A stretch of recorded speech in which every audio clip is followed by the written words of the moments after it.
불박차는 사고 나는 걸 목격합니다. 불박차가 사고 차량이 아니고요. 불박차 앞에 모하비가 갑니다. 모하비가 달리는데요. 모하비가 가다가 사고 당합니다. 자, 왕복 4차로 도로입니다. 왕복 4차로 도로를 달리고 있는데요. 저 앞에 가는 검은 차 모하비입니다. 다리를 지나갑니다. 다리 지나가서 어이쿠 이런 택시랑 부딪혔습니다. 택시가 온 길은 왕복 2차로, 여기는 2차로 도로고요. 불박차 온 곳은 왕복 4차로 도로입니다. 자, 여기서 모하비는 왕복 4차로 달렸고요. 택시는 왕복 2차로 도로를 달렸습니다.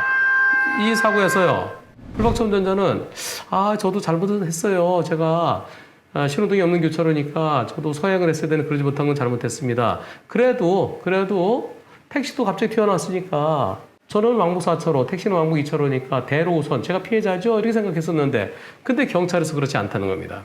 경찰에서 뭐라고 그러냐면은, 경찰은 차량이 양쪽으로 주차돼 있어서 통상적으로 주차된 곳은 차가 못 다니니까요.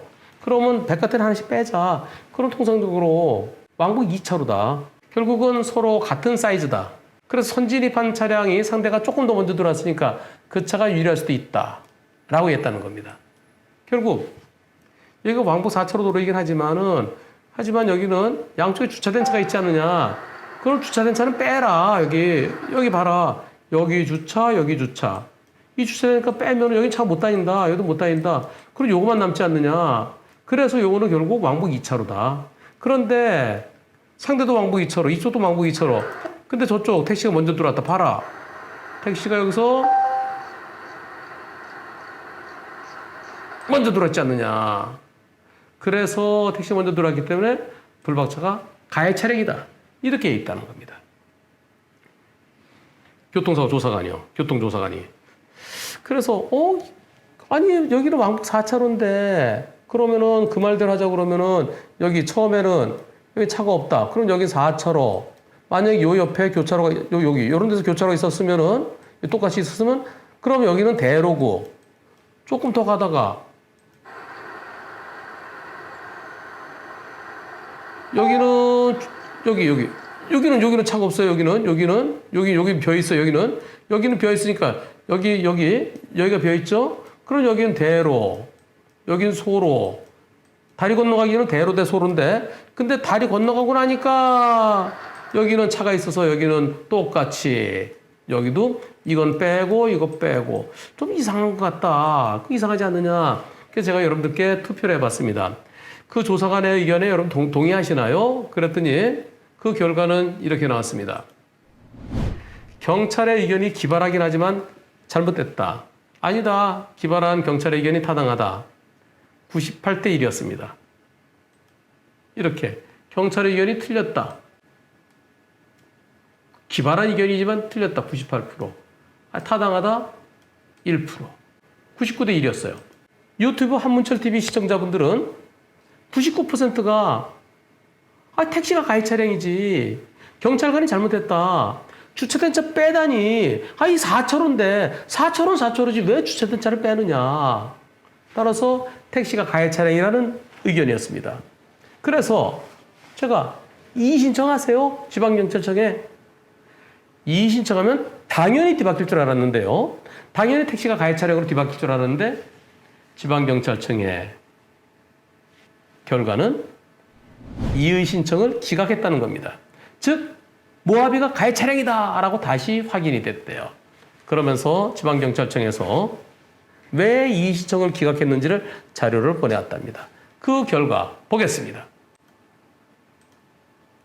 조사 결과 도로 형태, 블랙박스 및 방범용 CCTV 영상 자료 등으로 보아서 둘 다 잘못했다. 즉 모하비나 택시나 31조 1항 2항을 지키지 않았다. 31조 1항은 신호등 없는 교차로에서 서행이에요. 31조 2항은 좌우가 확인되지 않을 때는 일시정지예요. 둘 다 안 했다. 그래서 둘 다 잘못했다. 그런데 택시가 교차로에 먼저 진입했다. 그러나 현저 선진으로 볼 수는 없다. 왜냐하면 택시가 교차로 진입 전에 일시정지 또는 서행 없이 그대로 교차로에 진입했고, 그리고 또 CCTV 보니까 택시가 정지선을 통과할 시점, 택시가 정지선을 통과할 시점 역시 모하비도 1차로 정지선에 도달한 것이 확인되었다. 즉 이때 택시가 딱 정지선 통과할 때 이 모하비도 정지선에 도달됐다. 그러면 이것은 현저한 선진입은 아니니까 선진입은 적용하지 않겠다. 그 다음 모하비가 진행한 도로는 편도 2차로 즉 왕복 4차로다. 택시가 진행한 도로는 편도 1차로이지만 즉 한쪽은 편도 2차로 한쪽은 편도 1차로다. 그러나 모하비가 진행한 도로가 도로교통법에서 요구하는 현저한 대로를 적용하기는 곤란하다. 즉 더 넓은 길 아니다. 왜냐하면 1차량 모하비의 진행도로 실제 노폭은 10m다. 택시의 진행 방향 실제 노폭은 7m다. 불과 3m밖에 차이 나지 않는다. 도로교통법상 폭이 넓은 도로와 좁은 도로의 의미는 운전 중에 있는 운전자가 자기가 딱 봐서 한눈에 저기가 훨씬 더 넓다라고 그렇게 보여야 된다. 요 정도 키워서 보시죠. 여기요. 모하비가 진행한 도로의 실제 노폭은 10m다. 실제 노폭. 무슨 뜻일까요? 주차된 차 빼고 실제 차가 다닐 수 있는 곳이 10m다. 택시가 온 쪽은 실제 노폭은 7m다.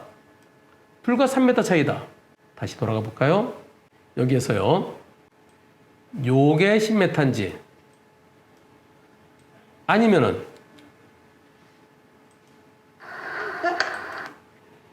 이게 10m인지 모르겠습니다. 일반적으로 하나의 차로는 3m죠. 3m. 요 차선이 요게 15cm입니다. 요거 차선 넓이가요. 그리고 여기 트럭이 이게 2.5m죠. 요 남은 공간 한 1.5m 돼 보이는데요. 그럼 요게 한 4m. 그러면은 얼마인가요? 14m 정도 돼 보여요. 14m. 그런데 실제 차가 다닐 수 있는 길, 그럼 여기서부터 어디까지 한 건가요? 여기까지 한 건가요? 아니면은 조금 전에 요거를 잰 건지 그건 모르겠습니다. 여하튼 실제 주행한 거리는 10m고 저쪽은 7m다. 그런데 그 다음 또 보죠. 실무적으로 차로의 수보다는 도로의 폭이 상대 차로 폭보다 2배 이상 넓어야 실제 주행할 수 있는 노폭의 넓이가 2배 이상일 때 대로와 소로로 구분한다. 결국 실제 차가 다닐 수 있는 곳이 주차된 차 빼고 실제 노폭이 2배 이상 돼야 대로와 소로인데 7대 10은 얼마인가요? 1.5밖에 안 되죠. 1.5가 채 안 되죠. 그러니까 대로와 소로 아니다. 그러면서 우측도로 둘 다 일시정지 안 했고 둘 다 서행하지 않았는데 결국 도로폭은 똑같다. 실제 차가 다닐 수 있는 10m, 한쪽은 7m. 도로폭이 같기 때문에 그래서 노폭은 똑같다 보고 택시가 오른쪽에서 왔다. 모하비 이렇게 가는 택시가 오른쪽에서 왔기 때문에 우측차 우선 26조 3항에 우측차 우선을 적용한다. 도로 넓이가 같고 우측차 우선이기 때문에 그래서 모하비가 가해 차량이다. 그래서 경찰서에서 모하비를 1차량으로 지정한 것은 타당하다라고 결론 내렸습니다. 어떻게 생각하십니까? 모 지방경찰청에서 이렇게요. 실제 주행할 수 있는 노폭의 넓이가 2배 이상일 때 대로와 소로다. 그런데 우측차 우선이다. 상대가 여기요. 택시가 우측도로에서 왔다. 그래서 결국은 모하비를 1차로 처리한 것은 타당하다. 모모 지방경찰청 2조 서반 경위 누구누구. 이렇게 결정이 됐답니다. 어떻게 생각하십니까? 한쪽은 왕복 4차로, 한쪽은 왕복 2차로. 근데 거기 주차된 차가 있다. 주차된 차가 있으면은 그러면은 주차된 차 빼고 생각해야 된다. 이렇게 계산한다 그러면요. 제가 아주 심각한 예를 들어보겠습니다. 이렇게 돼 있어요. 여기 이면도래요. 여기 이면도로고요. 노폭이 4m입니다. 차 2대 교행이 안 돼요. 2대 교행이 매우 어려워요. 여긴 중앙선이 있어요. 여기 높이가 7m예요.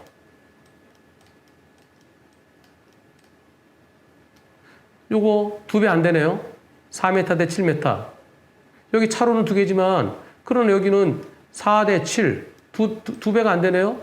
한쪽은 중앙선이 있어 더 버스도 다니는 길인데, 한쪽은 주택가 골목길. 차 2대 교행이 무진장 어려운. 이것도 똑같은 도로인가요? 그래갖고 여기서 차가 이렇게 달려오고 있는데, 여기서 툭 튀어나다 사고 나면 우측차 우선인가요? 지금 여기 써 있는 대로 하면요, 실제 차가 다닐 수 있는 곳. 또 이렇게 생각하면요, 시골에 가면은 넓은 길인데요. 넓은 길인데 신호등 없는 데가 있어요. 자, 그러면 여기서요. 이렇게. 여기는 왕복 7차로예요. 여기는 왕복 4차로예요. 요거 넓이가 14m예요. 여기 넓이가 한 23m로 칩시다. 실제 다닐 수 있는 거 14 대 23. 2배 안 되네요. 2배 안 돼갖고, 그래서 여기서 이렇게 가다가 여기서 오는 차량 사고 나면은 이게 우측차네. 도로 넓이 같고. 이렇게 할 수 있나요? 지금 여기 써 있는 거 그대로 보면은요, 나중에 저희 PD가 올려드릴 거예요. 더 넓은 도로라는 것은 실무적으로 차로의 수보다는 도로의 폭이 상대 차량보다 2배 이상 돼야 된다. 실제 차가 다닐 수 있는 길이. 실제 주행할 수 있는 높이의 넓이가 2배 이상일 때 대로소로다. 따라서 주차된 차 빼니까 10m밖에 안 된다. 저쪽 7m다. 2배 안 되지 않느냐. 그래서 택시가 피해 차량이고 택시는 오른쪽에서 왔기 때문에 왼쪽에서 온 모하비가 가해 차량이다. 이렇게 지방경찰청에서 판단했답니다. 여러분들께 여쭙겠습니다. 지방경찰청의 말이 맞다 그러면 저는 지금까지 여태까지 알고 있던 거 전부 다 틀렸습니다. 제가 그래도 나름대로 교통사고에 대해서요, 교통사고 소송을 거진 7,000건 했어요. 2000년도부터 스스로닷컴 만들어서 한 6,000건 했죠. 그 전에도 제가 버스 공제 고문 변호사로서 한 5, 6년 동안 정확히 몇 건인지는 모르겠는데 하여튼 수백 건 했습니다. 별의별 사건 다 했어요. 저는 이렇게 얘기하는 거 오늘 처음 들었습니다. 실무상 그렇게 한다는 건 전 처음 알았습니다. 제가 여태까지 25, 6년 동안을 나름대로 교통사고에 대해서 좀 안다고 그랬었는데 저의 가치관이 완전히 무너지고 있습니다. 제가 다시 공부를 해야 될 것 같습니다. 그래서 여러분께 여쭙습니다. 모 지방경찰청 이의조사반에서 판단한 거, 각 지방경찰청에 이의조사관이 한 분 내지 2분씩 있어요. 좀 큰 데는 2분 계시고요. 그렇지 않은 데는 한 분씩 계십니다. 그분이 그 지방경찰청에서 일어나는 모든 사고에 대해서 실질적으로 최종적으로 맞다 틀리다를 판단해 줍니다. 물론 민간심의위원회가 있습니다만 민간심의위원회는 구속력이 없대요. 거기 올라가 봤자 그렇게 표현하면 그렇죠. 한 번 더 남아있기는 한데요. 민간심의위원회에 대해서도 이렇게 글이 올라왔습니다. 안녕하세요, 변호사님. 제가 가해 차량으로 결정됐고요. 이의 신청 결과도 역시 번복 없이 제가 1차량이랍니다. 3차로 민간심의위원회에 신청하겠다고 얘기는 했지만 중대사건 아니면 거의 기각이 된다고 그러더군요. 거의 기각이 된다고. 그래서 현실적으로는 지방경찰청의 이의 신청 결과가 이분 말씀대로 하면 최종적인 것처럼 보여요. 어떻습니까? 여러분들의 의견 구하겠습니다. 지난번에 98대 1이었는데요. 이번에는 과연 몇 대 몇이 나올까요? 지방경찰청의 이의 신청 기각 사유. 옳다. 주차된 차 빼고 실제 주행할 수 있는 거리를 봐서 2배 이상 돼야 그것이 넓은 도로다. 그 말이 맞다. 그래서 모하비가 가해 차량 맞다. 1번. 아니다. 4차로는 4차로지. 왜 4차로를 갖다가 지방경찰청의 이의조사관의 판단이 틀렸다. 2번. 여러분들의 의견 기다리겠습니다. 그리고 일반적으로 여론조사할 때요, 2,000명, 표본조사가 2,000명 정도 있으면 되거든요. 전화로 이제 여론조사할 때요, 5,000명 이상의 표본이 나올 때까지 기다리겠습니다. 그래서 결과를 발표하겠습니다. 이것은 중대합니다. 만약에 일반 운전자들의 상식, 그것과 경찰에서 판단하는 것이 완전히 다르다. 그럼 경찰이 잘못된 거죠.